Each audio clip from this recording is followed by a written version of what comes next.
2023년 2월 12일 주연절로 6번째 주일 예배를 하나님 앞에 올려드리겠습니다.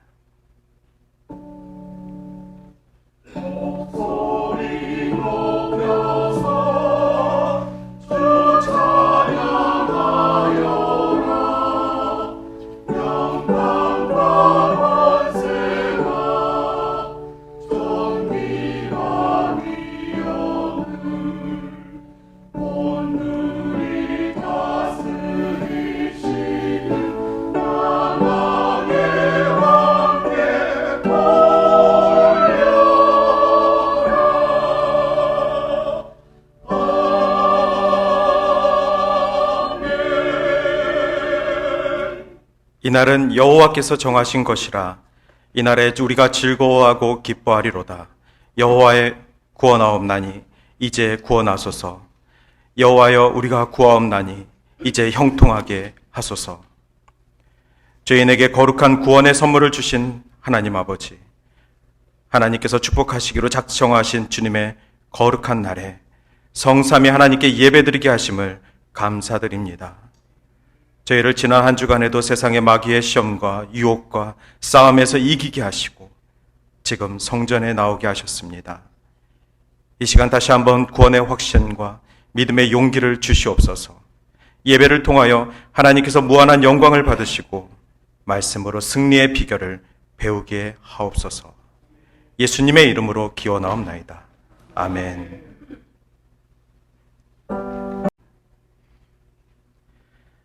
나는 전능하신 아버지 하나님, 천지의 창조주를 믿습니다.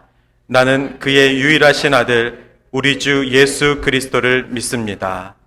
그는 성령으로 잉태되어 동정녀 마리에게 나시고 본디오 빌라도에게 고난을 받아 십자가에 못 박혀 죽으시고 장사된 지 사흘 만에 죽은 자 가운데서 다 살아나셨으며 하늘에 오르시어 전능하신 아버지 하나님 우편에 앉아 계시다가 거기로부터 살아있는 자와 죽은 자를 심판하러 오십니다. 나는 성령을 믿으며 거룩한 공교회와 성도의 교제와 죄를 용서받는 것과 몸의 부활과 영생을 믿습니다. 아멘.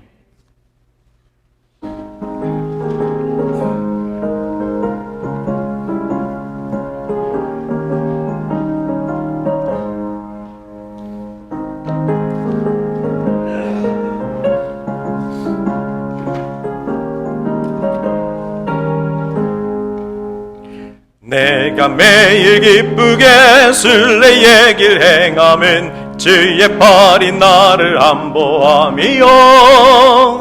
내가 주의 큰 복을 받는 참된 비결은 주의 영이 함께함이라. 성령이 계시네, 할렐루야 함께하시네. 좁은 길을 걸으며 밤낮 기뻐하는 것 주의 영이 함께함이라. 전에 죄에 빠져서 평안함이 없을 때 예수 십자가의 공로 힘입어 그 발 아래 엎드려 참된 평화 얻으면 주의 영이 함께함이라. 성령이 계시네, 할렐루야 함께하시네. 좁은 길을 걸으며 밤낮 기뻐하는 것 주의 영이 함께함이라. 나와 동행하시고 모든 염려하시니 나는 숲의 새와 같이 기쁘다. 내가 기쁜 마음으로 주의 뜻을 행하면 주의 영이 함께함이라. 성령이 계시네, 할렐루야 함께하시네. 좁은 길을 걸으며 밤낮 기뻐하는 것 주의 영이 함께함이라. 세상 모든 종망과 나의 모든 정령은 입자가의 힘이 못을 박았네.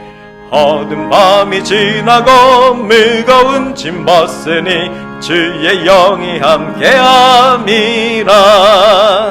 성령이 계시네. 할렐루야 함께 하시네. 좁은 길을 걸으며 밤낮 기뻐하는 것 주의 영이 함께 함이라.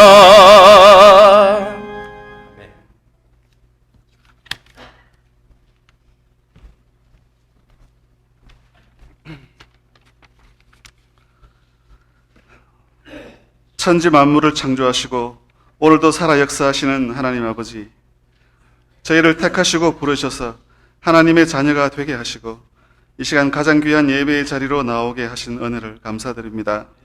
마음과 정성을 다하여 드리는 예배를 기쁘게 함양하시고 주님 홀로 영광 받아 주시옵소서.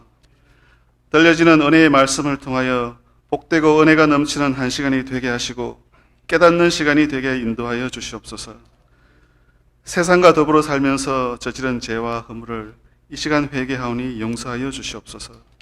십자가만 바라보며 살아가겠노라 결심했음에도 작은 유혹들에 쉽게 흔들리며 살았습니다. 통회하고 자복하오니 죄를 정결하게 하시고 깨끗하게 하셔서 세상을 이길 힘을 허락하여 주시옵소서. 은혜 가운데 주의 의를 드러내며 주님께 영광 돌리는 귀한 삶이 될 수 있게 축복하여 주시옵소서. 날씨가 추운 계절입니다. 우리의 마음과 신앙이 식지 않게 하시고 항상 열심을 다하게 하여 주시옵소서. 날마다 주님의 성품을 담게 하시고 주님이 원하시는 복된 성도의 삶을 살아가게 인도하여 주시옵소서. 주님께서 친히 세우신 이 교회가 평안하여 든든히 서가게 하시고 성령의 도우심으로 나날이 부흥 발전하게 하옵소서. 세상의 빛과 소금의 역할을 감당하게 하시며 예수 그리스도의 향기를 풍기는 아름다운 교회가 되게 하여 주시옵소서. 상처받은 심령들이 찾아와 쉼을 얻는 안식처가 되며 가난하고 소외받은 영혼들에게 주님의 사랑과 도움을 베풀어 줄 수 있는 믿는 자들의 본이 되는 교회가 되게 하여 주시옵소서. 성도들 한 사람 한 사람마다 믿음과 능력을 더하여 주셔서 허락하신 귀한 직분을 감당하기에 부족함이 없게 하시고 서로 서로를 먼저 섬기고 사랑할 수 있는 마음을 허락하여 주시옵소서. 이 시간 특별히 지구 저편에서 지진으로 인해 고통받고 있는 백성들을 위해 기도합니다. 수많은 사상자가 발생하고 도시들은 폐허로 변해버렸습니다. 사랑하는 가족들을 잃어버리고 삶의 터전을 잃고 절망하는 그들을 불쌍히 여기시고 슬픔과 고통을 위로하여 주시옵소서. 하루빨리 안정을 되찾고 새로운 삶의 터전을 복구할 수 있도록 주님께서 친히 도와주시옵소서. 이제 곧 단회에 서셔서 귀한 주님의 말씀을 전하여 주실 목사님께 성령께서 함께 하셔서 힘있고 능력있게 말씀을 선포할 수 있도록 도와주시고 성도들을 양육함에 조금도 부족함이 없도록 지혜와 권세를 더하여 주시옵소서. 생명의 말씀을 선포하실 때에 우리에게 향하신 주님의 뜻을 발견하게 하시고 그 말씀에 순종하는 저희들이 되게 하여 주시옵소서. 온 마음을 합하여 부르는 찬양대의 찬양에 능력이 있게 하시며 이 찬양을 통하여 주의 영광이 나타나게 하여 주시옵소서. 주의 몸된 교회를 위하여 충성 봉사하는 손길들이 있습니다. 감사와 기쁨이 넘치는 삶이 되게 인도하여 주시고 봉사할 때마다 아름다운 열매를 맺을 수 있도록 은혜 내려 주시옵소서. 여러 가지 사정으로 인해 예배에 참석하지 못한 모든 동산의 권속들을 기억하시고 혹이라도 범죄하는 자리에 있지 않게 하시고 이 자리를 사모하게 하시며 같은 은혜를 받게 하여 주시옵소서. 이 모든 말씀 우리 주 예수 그리스도의 이름으로 기도하옵나이다. 아멘.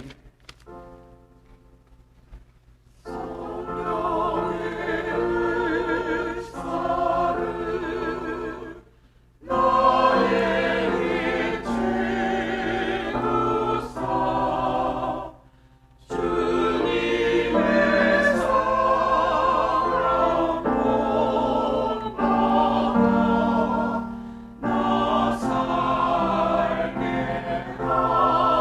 하소서.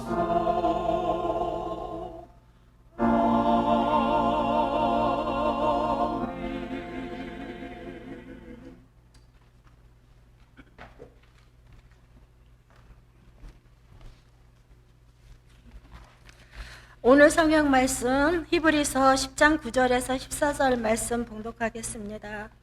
그 위에 말씀하시기를 보시옵소서 내가 하나님의 뜻을 행하러 왔나이다 하셨으니 그 첫째 것을 패하심은 둘째 것을 세우려 하심이라. 이 뜻을 따라 예수 그리스도의 몸을 단번에 들이심으로 말미암아 우리가 거룩함을 얻었노라. 제사장마다 매일 서서 섬기며 자주 같은 제사를 드리되 이 제사는 언제나 죄를 없게 하시 못하거니와 오직 그리스도는 죄를 위하여 한 영원한 제사를 드리시고 하나님 우편에 앉으사 그 위에 자기 원수들을 자기 발등상이 되게 하실 때까지 기다리시나니 그가 거룩하게 된 자들을 한 번의 제사로 영원히 온전하게 하셨느니라. 하나님 말씀입니다.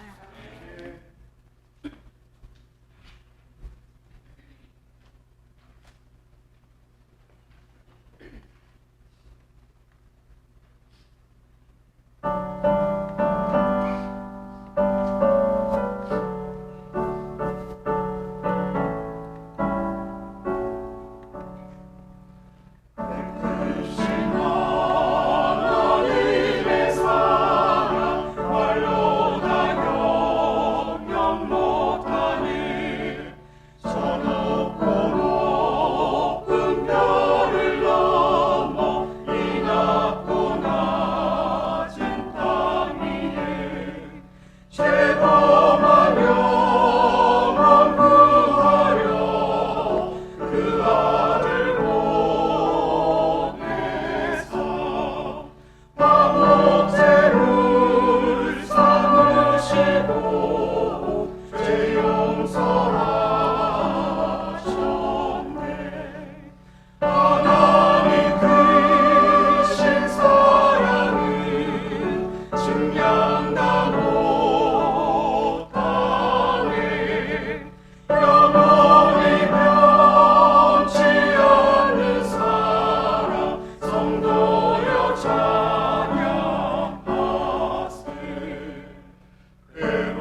귀한 찬양 전해주셔서 감사합니다. 그 크신 하나님의 사랑은 3절 하늘을 두루마리 삼고 바다를 먹물 삼아도 하나님의 그 크신 사랑을 다 기록할 수 없겠네. 이 가사가 정말 우리 모두의 고백이 되는 것 같습니다. 아멘.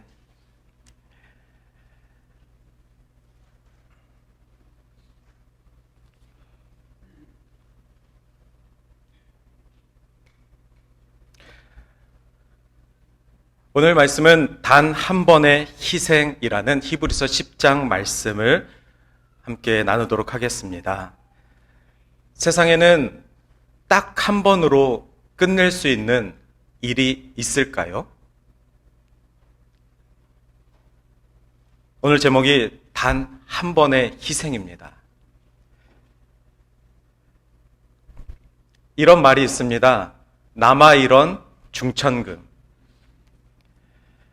이 뜻은 보통 남성들이 한 번 약속을 하면 반드시 지켜야 한다라는 뜻으로 이 말의 유래는 논어에 있는 군자일언 사마난추에서 왔다는 견해도 있고, 이 뜻은 군자가 한 번 말하면 4마리의 말이 끌어도 따라잡을 수가 없다라는 뜻이라고 합니다. 또 중국 자치통감의 장부일언 허인 천금부리라는 뜻에서 왔다는 설도 있습니다.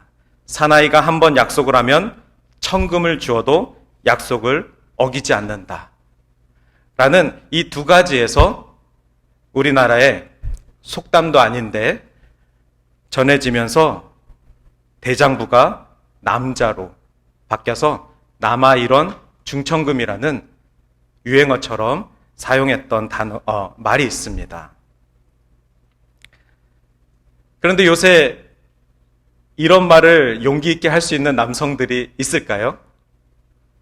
그리고 이런 말을 하는 남성을 믿는 여성도 아직 있을까요? 이런 말에 요구되는 것은 사람이 맹세를 하면 반드시 지켜야 한다라는 사람과 사람 사이의 말에 대한 신뢰가 있기 때문입니다. 비단 남자뿐만이 아니라 여아 이름도 마찬가지입니다. 사람이 한 번 말한 것을 지켜야 한다. 그런데 우리가 사람이 말하는 것을 과연 믿을 수 있을까? 그리고 내가 말하는 것을 나는 지킬 수 있는가? 우리 기독교회는 어떨까요? 예수님께서 마태복음 5장 33절 37절에 이렇게 말씀하셨습니다. 도무지 맹세하지 말지니 하늘로도 하지 말라, 땅으로도 하지 말라, 예루살렘으로도 하지 말라, 내 머리로도 하지 말라. 그리고 예수님이 이렇게 말씀하십니다. 오직 너희 말은 옳다, 옳다, 아니라, 아니라 하되. 예수를 믿는 사람이라면 옳은 일에는 옳다 하고 아닌 일에는 아니라 하되, 이에서 지나는 것은 악으로부터 나느니라. 우리 예수님께서는 사람의 맹세를 신뢰하지 말라.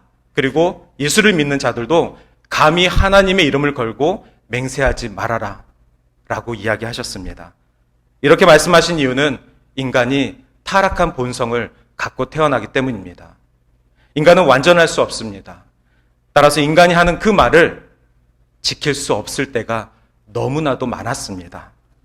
내가 혹은 상대방이 지킬 수 없는 그 맹세로 인하여서 관계가 깨졌던 적들도 많이 있었습니다. 오히려 예수님의 이 마지막 말씀, 예수를 믿는 자들은 옳은 일에는 옳다 하고 아닌 일에는 아니다 할 수 있는 신앙인의 용기와 자세만이 요구된다고 할 수 있을 것 같습니다. 그래서 오늘 단 한 번의 희생으로 인간 사회에서는 도저히 믿기지도 않고 신뢰가 될 수 없는 한 번의 기회. 그러나 하나님께서는 단 한 번으로 이 세상을 구원하신 사건을 우리는 잘 알고 있습니다. 세상에 딱 한 번으로 끝나면 얼마나 좋겠습니까? 한 번의 말이나 한 번의 행동으로 서로가 내 마음의 진심을 좀 알아주면 얼마나 좋겠습니까? 특별히 태신자를 놓고 기도할 때 그런 마음이 듭니다. 그분이 꼭 교회 나왔으면 좋겠는데, 그분을 위해서 기도하며 딱 한 번만 교회 나오면 좋겠는데, 그 마음이 우리 안에 간절하게 기도가 됩니다. 그런데 그분이 한 번 나왔습니다. 한 번 나왔다고 해서 그 다음 주에 또 그분이 나오라는 보장이 있습니까? 그렇다고 우리가 그분에게 감사의 마음을 저버려야 할까요? 아니, 딱 한 번 나와달라며. 그래서 딱 한 번 나간 거야. 라고 요즘 MZ세대처럼 말을 한다면 우리는 그 태도를 어떻게 받아들일까요?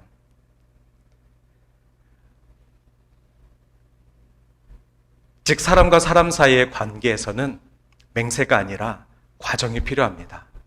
우여곡절도 있어야 합니다. 시행착오도 있어야 합니다. 그러면서 그 관계가 완성으로 향할 줄 믿습니다. 태신자가 한 번 나와줬는데 그분에 대한 기도를 쉬지 마시길 바랍니다. 그리고 그분이 또 한 번 나올 수 있을 때까지 다시 처음 마음으로, 간절한 마음으로, 예수님의 마음으로, 예수님의 눈물로 그를 바라본다면 그 과정 속에서 하나님이 우리의 눈물을 닦아주시며 또한 그분을 만지실 것입니다. 이미 우리가 기도할 때 하나님이 그 태신자를 향한 일하심이 시작된 줄 믿습니다.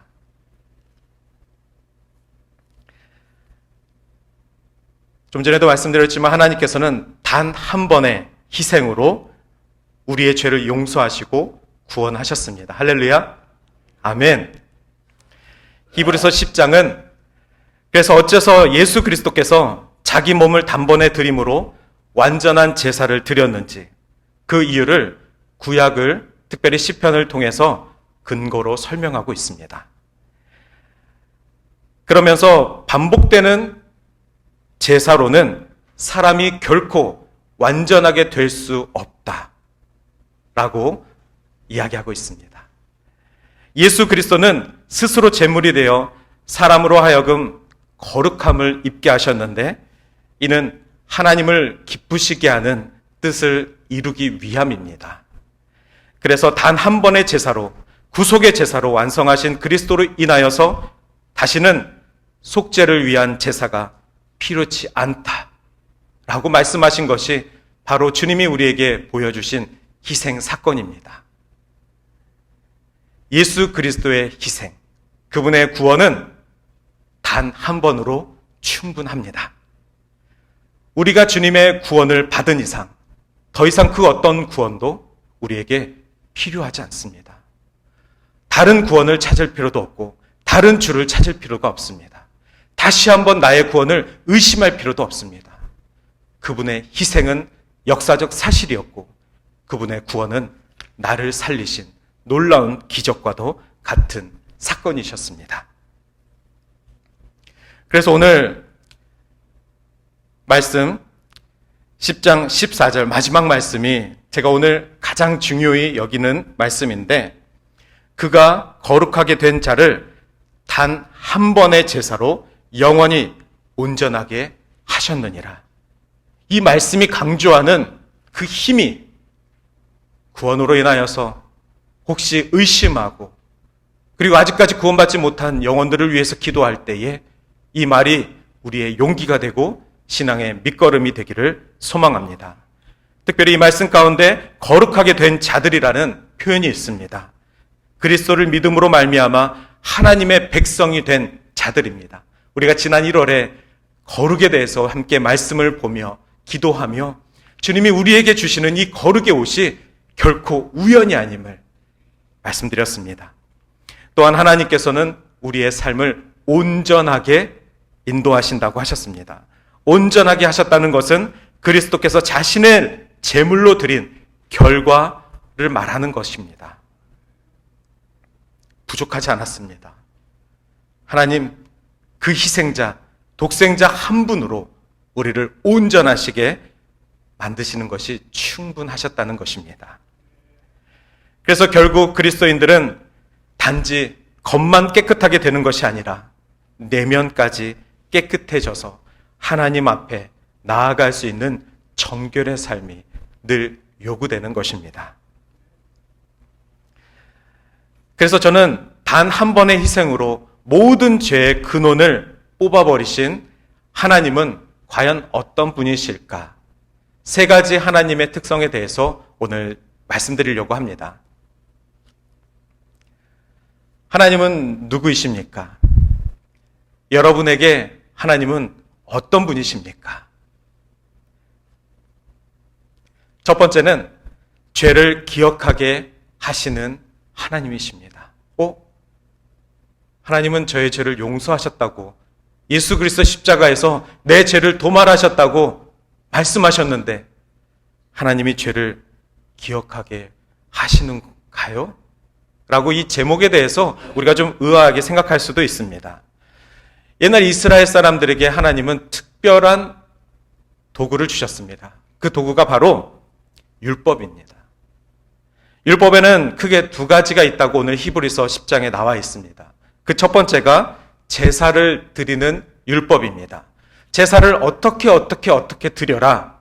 그러면 너의 죄가 말갛게 희어질 것이다.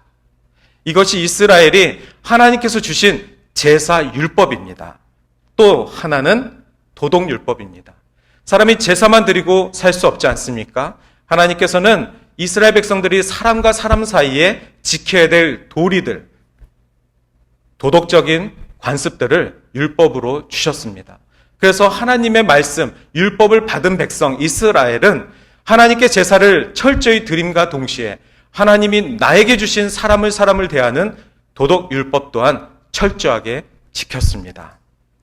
그런데 이 도덕 율법은 인간 사회 어느 곳이나 발견될 수 있는 것입니다. 눈에는 눈, 이에는 이라는 고대 법전에도 나와 있듯이 모든 사회가 법을 만들고 사람과 사람 사이의 도덕들을 창립합니다. 타 종교에서도 이 정도는 가르치고 있습니다. 인간이 인간 될 수 있는 방법들은 다 가르치고 있습니다. 어린아이는 어떨까요? 어린아이는 인간이 지키는 모든 도덕적인 일들을 지키고 있습니까? 그렇지 못하기 때문에 어린아이다라고 한 2주 전에 말씀드렸습니다. 그 어린아이를 용서할 수 있는 마음을 어른에게 주셨다. 그래서 그 용서하는 어른을 통해서 어린아이가 용서의 삶을 배울 수 있는 것이다 라고 말씀드렸습니다. 주중에 저희 아들이 6살인데 만화책을 읽다가 그 만화책에 양심대로 해 라는 말풍선이 있었습니다. 그래서 저에게 아빠 양심이 뭐야? 라고 물어봅니다. 이 아이가 양심이란 2글자도 모르지만 안다 해도 그 양심대로 살지도 않습니다. 아직 아이의 삶이기 때문에 본능대로 살고 있습니다. 자신이 말을 하면 그 대부분을 들어주는 부모가 옆에 있기 때문에 자기가 하고 싶은 거, 자기가 말하고 싶은 거, 자기가 필요한 것을 입으로만 뱉으면 됩니다. 그러니 그 아이에게 분명히 만화책의 스토리상 이 양심이 무슨 뜻인지 뉘앙스는 알고 있을 텐데 도저히 그 양심의 뜻을 알 수 없는 것입니다. 아직 사회를 모르니까요. 아니면 부모가 양심이 없든지요. 어쨌든 저에게 양심이 뭐야? 라고 물어봤습니다. 그래서 제가 이렇게 대답했습니다. 바로 네이버를 검색해서 양심이란 자신의 행동이 옳은지 그른지 판단하는 도덕적 의식이야. 더 이상 하고 싶어 하지 않았습니다. 그래서 제가 짧게 얘기했습니다. 잘못을 하면 뭔가 찔리지? 잘못을 안 하려고 마음을 먼저 생각하는 것이 너의 양심이야. 너도 양심을 가지고 있어. 그래서 양심대로 해. 라고 지금 이 캐릭터가 얘기하는 거야. 노엘이도 이미 양심이 뭔지 보고 있어. 배우고 있어. 너도 가끔은 양심대로 하더라. 이렇게 설명해 줬습니다. 그랬더니 하고선 그 다음 장으로 넘어갔습니다. 양심이란 죄를 고발하고 기억하게 하는 능력이 있습니다. 그래서 우리가 양심에 찔린다라는 표현을 하지 않습니까? 우리가 무언가를 반복해서 잘못을 할 때, 양심에 찔리는데, 뭐냐면 내 양심의 기억 속에 처음 지었던 죄가, 잘못이 남아있기 때문입니다. 그래서 다시 같은 죄를 반복하려고 하면 양심이 찔리는 것입니다. 그래서 사람들은 죄를 지으면 지을수록 그 양심이 더욱 더러워지는 것입니다. 그러니 반복되는 죄, 끝없는 죄를 짓는 사람들이 무엇이 없습니까? 우리가 얘기할 때 양심이 없구만. 그 양심이 도저히 찾을 수 없을 만큼 더러워졌기 때문입니다.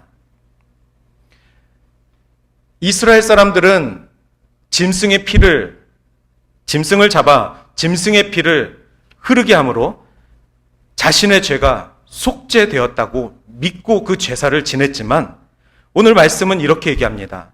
짐승의 피로 속죄되었다 해도 죄는 계속해서 반복되기 때문에 양심은 깨끗해질 수 없다. 하나님이 우리의 죄를 도말하신 것은 사실입니다. 우리가 예수 그리스도를 믿었을 때요. 십자가에서 우리의 죄 때문에 죽으신 예수 그리스도의 구원을 믿음으로 고백할 때 우리의 죄를 도말하신 것은 사실입니다. 그러나 인간 사회에서 살면서 우리 안에 양심이 아직 살아 있습니다. 그 양심이 똑같은 죄를, 이미 구원을 받은 자가 똑같은 죄를 짓지 말란 법이 있겠습니까? 똑같은 죄를 반복해서 지었을 때 무엇이 문제입니까? 계속해서 나의 양심이 더러워지고 있다는 것입니다. 그래서 기독교인인데, 예수를 믿은 사람인데, 구원을 받은 사람인데도 불구하고 양심이 없어. 어쩜 저럴까? 우리가 그 사람을 도대체 이해할 수 없는 교회 안에서 그 양심이 계속해서 더러워지고 있다는 것입니다. 그러니 우리가 끊임없이 매일같이 매 순간순간 죄성을 인정하고 부정한 삶에서 예수 그리스도의 피로 정결한 삶을 살고자 노력하는 거 아니겠습니까? 그 노력조차 없다면 우리의 양심은 계속해서 더러워질 것입니다. 물론 이 모든 전제에는 주님이 그분의 피로 나의 죄를 도말하셨다는 단 한 번의 희생을 믿는 사람조차도 말입니다. 또 다른 율법이었던 이 제사율법은 그런데 이스라엘에게만 주어졌습니다. 성경 구약의 이스라엘 외에는 하나님이 이 제사를 강인교한 민족이 없습니다. 오히려 나중에 신약에서 바울이 전도하는 이방인 교회들마다 이 제사를 드려야 하는가? 라는 문제가 겹쳤을 때 이스라엘 유대인들은 드려야 하지 않는가? 그러나 바울은 그들이 한 번도 드려보지 않았던 이스라엘의 이 제사들을 무슨 수로 다 하겠는가? 그래서 이방인에게 제사가 필요치 않음을 이야기했습니다. 오직 단 한 번의 희생을 하셨던 예수 그리스도로 말미암아 우리들의 모든 죄가 속죄되었음을 강하게 믿는 믿음이 유대인에게도 이방인에게도 요구된 것입니다. 그래서 오늘 히브리서 10장 4절에 보면은 이렇게 나와 있습니다. 이는 염소와 황소의 피가 능히 죄를 없이 하지 못함이라. 이런 말씀을 보면 이스라엘이 참 안타깝습니다. 하나님이 가르쳐 주신 그 제사율법을 철저하게 지킴에도 불구하고 염소와 황소의 피가 결코 그 사람의 모든 죄를 도말할 수 없다는 사실이었습니다. 하나님은 제사율법을 지키는 사람들에게 끊임없이 그들의 죄가 생각나게 하셨습니다.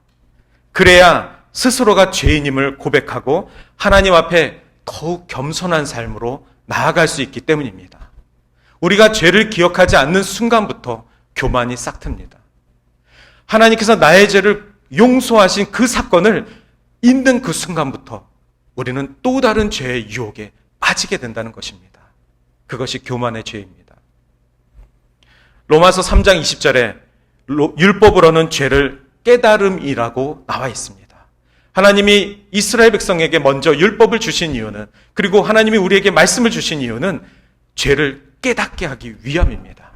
말씀이 있는 자, 예수가 내 안에 중심인 자는 우리의 양심이 성령이 콕콕 찌르는, 그것도 세상 사람들보다 더 강한 쇠창살로 콕콕 찌르는 사람들입니다. 그러니 우리가 양심에 반응하지 않는다는 것은 성령이 나를 찌르고 계시는데 성령의 간섭하심에 반응하지 않는 것이니 얼마나 교만하고 얼마나 죄의 삶을 다시 한번 사는 것이겠습니까? 또한 제사장들은 어땠습니까? 나의 죄를 대신 용서를 빌어주는 저 제사장들의 삶은 어땠습니까? 몇 명은 정말 신실하신 분들이 있었겠죠. 그러나 몇 명은 지성소에 들어가서 죽어서 나왔습니다. 그래서 대제사장이 지성소로 들어갈 때 끈을 메고 들어갔다고 합니다. 대제사장이 이스라엘 백성의 죄를 대신해서 고백했을 때 그 또한 죄를 고백하지 않은 사람이었다면 그는 하나님의 임재 앞에 죽임을 당해 자신의 발로 지성소를 나올 힘이 없었던 것입니다. 그래서 사람들이 뒤에서 우리 대제사장이 죄를 지었나? 왜 안 나오지? 죽었나? 죽었으면 끈으로 잡아당기는 것입니다. 누구도 들어갈 수 없으니까요. 들어가는 순간 죽으니까요. 그러니 하나님께서 이스라엘에게 아무리 제사율법을 주었다 한들 대제사장들도 죄인이고 또한 그 뿌려진 제물들은 어떻습니까? 정말 순수한 어린 양을 드렸을 때가 있습니까? 갈릴리 지역에서 예루살렘까지 가는데 꼬박 일주일이 걸린다고 합니다. 그래서 태어난 어린 양을 아무리 끌고 데리고 와도 예루살렘에 도착하는 순간 그 어린 양이 아니게 됩니다. 그래서 어떤 사람은 그 어린 양을 예루살렘에 와서 다시 어린 양으로 바꾸는 사람도 있다고 했고, 차라리 성전에서 돈으로 어린 양을 사는 것이 더 낫다. 이렇게 사람이 하나님 앞에 드리려고 하는 이 모든 제사 가운데 끊임없이 죄의 욕망들과 사람들의 관습들이 틈타게 되어 죄를 다 씻을 수가 없게 됩니다. 이토록 하나님은 우리가 주님 앞에 죄를 기억하게 하실 때가 있다는 것입니다. 또한 그것을 기억함으로 하나님 앞에 겸손한 삶을 살게끔 기억나게 하실 때가 있습니다. 분명한 것은 우리가 용서받은 죄로 더 이상 두려워하거나 더 이상 지옥에 대해서 우리가 걱정할 필요가 없다는 사실입니다. 하나님이 이미 십자가에서 단 한 번의 희생으로 나의 죄를, 나의 과거의 죄를 용서해 주신 그 사건만큼은 사실이고, 그거로 인하여서 우리가 천국의 자유함을 누려야 하는 것 또한 우리의 특권입니다. 두 번째는 한 사람을 예비하신 하나님입니다. 다 아시겠지만 그 한 사람이 누구이시겠습니까? 바로 우리의 주 예수 그리스도이십니다. 짐승으로는 인간의 모든 죄를 다 용서할 수 없기에 단 한 번의 제사, 이스라엘에게 시간이 지나도 그 죄를 묻지 않을 수 있는 단 한 번의 희생을 요구하셨습니다. 그것은 바로 하나님의 아들, 독생자 예수 그리스도가 이 땅에 오셔서 인간의 몸으로 대속 제물이 되신 사건입니다. 더 이상 하나님께서는 인간들에게 너희가 가지고 있는 물건들을 드림으로 너의 죄를 용서할 수 있는 길을 허락하지 않으셨습니다. 그렇게 선택된 이스라엘이 제물을 준비하는 과정들이 너무 타락하고, 그 제물을 제사 지내는 대제사장들이 타락하고, 그 제물을 드리는 이스라엘이 타락함을 보시고 너희의 죄가 짐승의 피로는 다 용서받을 수 없구나. 그래서 마가복음 11장 10절에 성전에서 분노하시는 예수님께서 내 집은 만민이 기도하는 집인데 사람들이 강도의 소굴로 만들었도다 라고 하시면서 분을 내셨습니다. 그래서 하나님이 허락하신 방법이 당신의 것을 인간들에게 주시는 방법이셨습니다. 그래야 완전한 것, 온전한 것을 주님께 드릴 수 있기 때문입니다. 이 세상의 그 어떤 사람이, 이 세상의 그 어떤 물건이 하나님 앞에 온전한 것이 있겠습니까? 오직 죄 없으신 예수 그리스도만이 이 땅 가운데서 유일한 온전한 사람이셨습니다.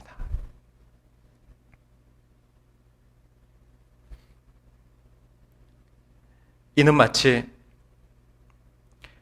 아브라함이 이삭을 모리아산에서 드리려고 할 때에 마지막 그 순간에 아브라함이 자식을 찌르려고 하는 그 순간에 천사가 급하게 그의 손을 붙잡고 그 옆에 희생 제물을 놓아두신 것과도 같습니다. 하나님의 어린 양을 아브라함 옆에 이삭 대신 드려라 라고 하신 그 말씀과도 같습니다. 하나님은 당신의 어린 양 예수 그리스도를 인류의 모든 죄를 위해 이 땅에 보내셨습니다. 그것도 아주 급한 방식으로요. 그래서 오늘 10장 5절에 보면은 오직 나를 위하여 한 몸을 예비하셨다. 이것이 기독교 복음이 온 인류에게 주는 메시지입니다.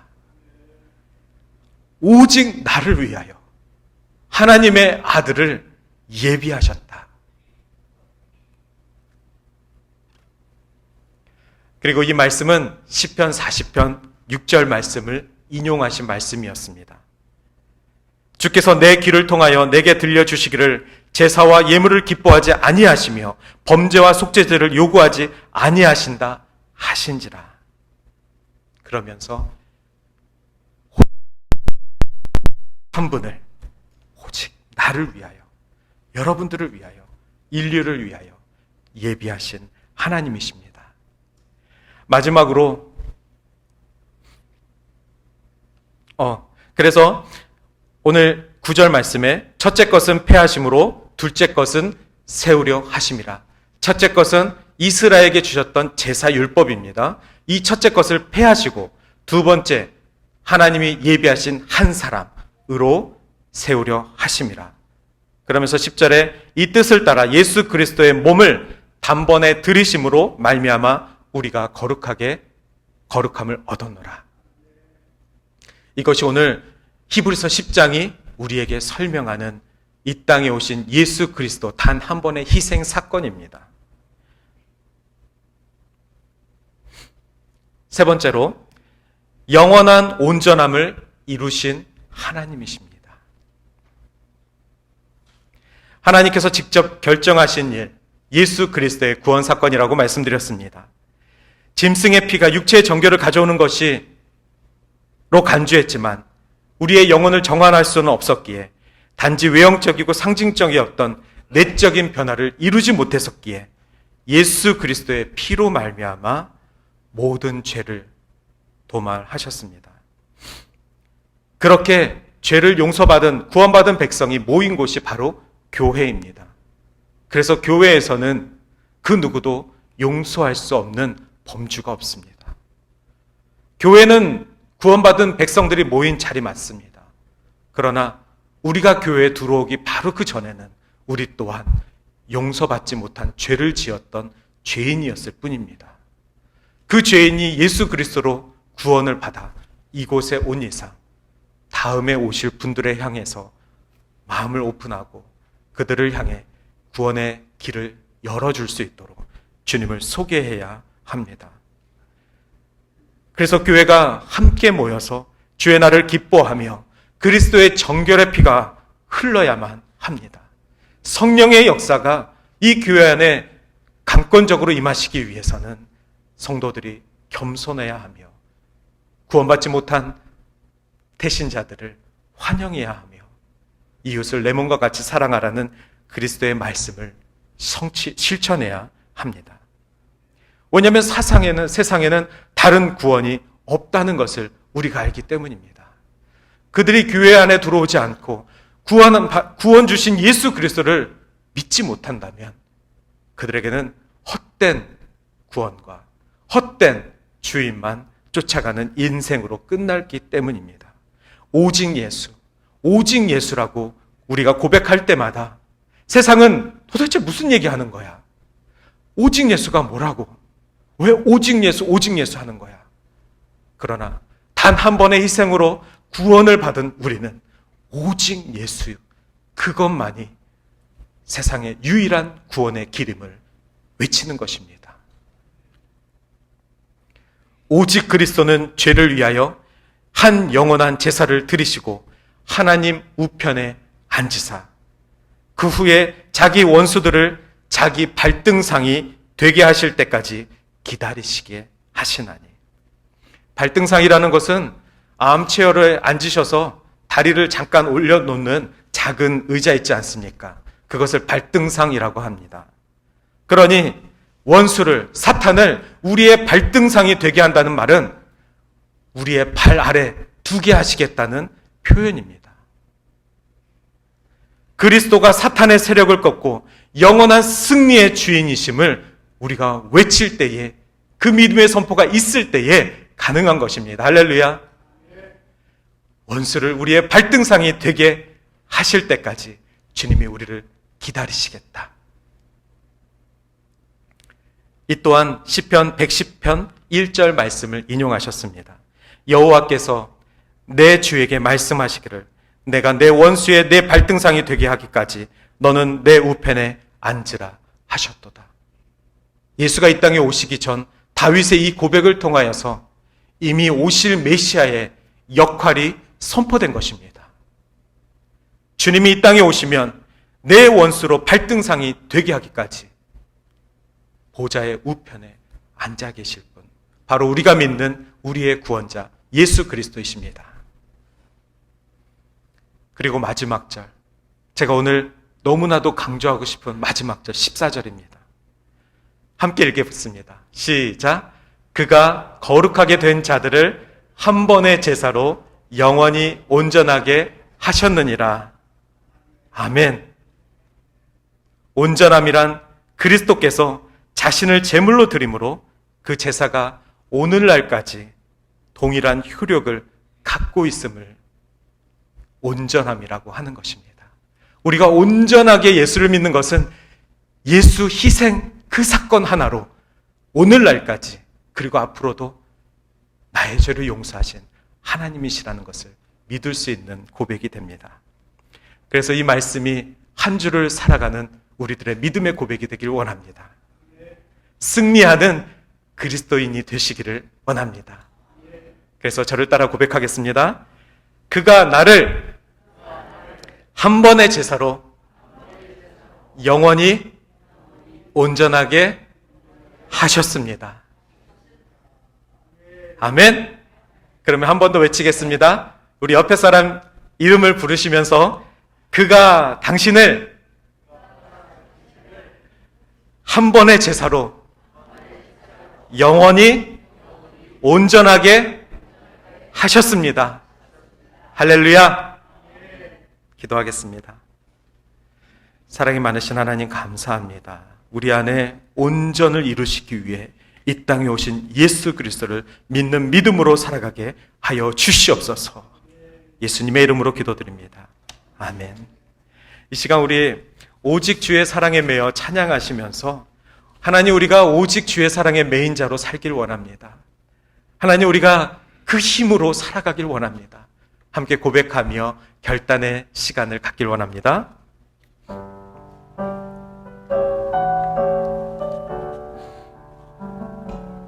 오직 주의 사랑에 매여 내 영 기뻐 노래합니다. 이 소망의 언덕 거룩한 땅에서 주께 사랑드립니다. 오직 주의 임재 안에 갇혀 내 영 기뻐 찬양합니다. 이 소명의 언덕 거룩한 땅에서 주께 경배드립니다. 주께서 주신 모든 은혜 나는 말할 수 없네. 내 영혼 즐거이 주 따르렵니다. 주께 내 삶 드림 주께서 주신 모든 은혜를 주께서 주신 모든 은혜 나는 말할 수 없네. 나는 말할 수 없네. 내 영혼 즐거이 내 영혼 즐거이 주 따르렵니다. 아멘.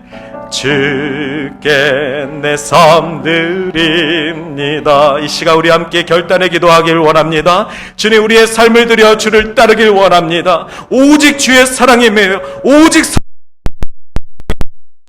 주님이 주신 이 소명의 동산 안에서 우리가 거룩한 주의 말씀 붙들고 살아가게 하여 주시옵고 정결의 삶을 살아가게 하여 주시옵고 주님이 우리에게 살아갈 수 있도록 인도하여 주시옵소서라고 우리 결단하며 함께 기도하겠습니다. 사랑이 많으신 하나님 감사합니다. 하나님, 우리 안에 아버지 말씀이 임하게 하여 주시고 성령 하나님의 마음이 아버지 우리 안에 강하게 임하게 하여 주시옵소서. 하나님, 그래서 우리가 당신의 마음을 아버지 깨달아 알게 하여 주시고 하나님 아버지 그 은혜로 말미암아 살아가게 하여 주시옵소서. 우리가 무엇을 간구하며 우리가 무엇을 바라보고 살아가겠습니까? 오직 우리를 구원하신 예수 그리스도를 바라보게 하여 주시고 오직 십자가 그 사건이 나에게 팩트가 되게 하셔서 하나님 말씀을 아버지 내 삶 속에서 적용하며 하나님 이웃에게 그 말씀의 선포자가 될 수 있도록 하나님 복음의 동로가 되게 하여 주시옵소서. 주는 우리를 사랑하시고 우리를 용서하셨는데 하나님, 우리가 누구를 아직까지 미워하고 있습니까? 우리가 아직까지 누구를 용납하지 아니하고 있습니까? 주여 허락하여 주시옵소서. 주여 말씀이 아버지 우리를 부유하게 하셨으니 하나님 그 부유한 자로서 전국 백성의 삶을 살아가게 하여 주시옵소서. 온전히 하나님의 마음이 우리 안에 가득 임하게 하여 주셔서 하나님의 결정권들을 우리가 가득 임할 수 있도록 주님 인도하여 주시기를 소원합니다. 하나님 이끌어 주시기 원합니다. 사랑이 많으신 하나님, 하나님 오직 하나님을 의지하는 사랑으로 의지하는 믿음으로 살아가게 하여 주시옵소서. 이 시간 결단하며 눈물을 흘리며 말씀을 붙잡길 원하는 동산의 성도들을 붙들어 주시고 오직 주의 말씀이 오직 예수가 살아 역사하는 거룩한 주의 사람이 될 수 있도록 주님 인도하여 주시옵소서. 감사드리고 예수님의 이름으로 기도드립니다. 아멘. 이제는 말씀으로 모든 문제를 해결해 주시는 예수님의 은혜와 우리를 죄와 죽음의 깊은 지옥길에서 건져주시는 지극히 자비하신 하나님의 사랑하심과 날마다 새로운 마음과 자세로 세상을 살아가도록 인도하시는 성령님의 감화, 감동, 역사 충만하심이 오늘 동산에서 예배하고 돌아가는 모든 성도들 머리 위에 또한 그 가정과 삶의 현장 위에 이제로부터 영원까지 함께하옵시기를 간절히 축원하옵나이다. 아멘.